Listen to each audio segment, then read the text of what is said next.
नमस्कार शेतकरी मित्रांनो, शेती उद्योग आणि शेतीजोड व्यवसाय या यूट्यूब चॅनलमध्ये सहर्ष स्वागत आहे. आणि आज आपण युरिया या खताविषयीची माहिती घेणार आहोत.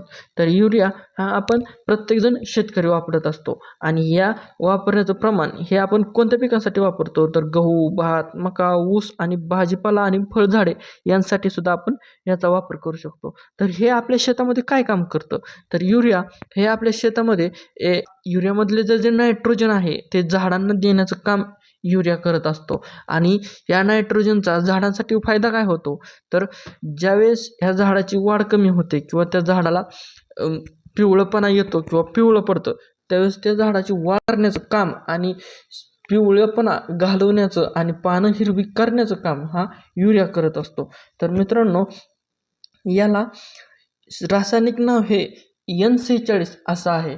तर मित्रांनो, आपण बऱ्याच गोष्टी युरियाविषयीची माहिती नसते आपल्याला, पण ते आपण पिकांना वापरण्याचा प्रयत्न करत असतो. तर फळझाडांसाठी सुद्धा आपण हे वापरू शकतो. पण फळझाडांना वापरण्याचं एक टायमिंग असतं किंवा वेळ असते, त्याचं प्रमाण असतं.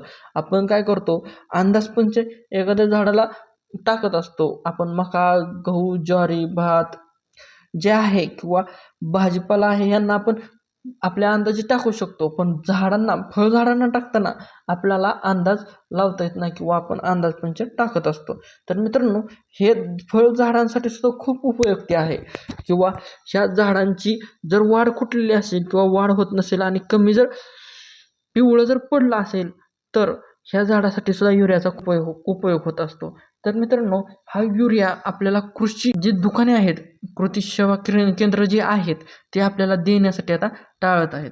तर मित्रांनो, हे आपल्याला तरी ते काय सांगतात, की आपल्याला एक मटेरियलची बॅग आणि युरिया हे दोन्ही तुम्हाला मिळेल अशा पद्धतीने ते युरिया देत असतात.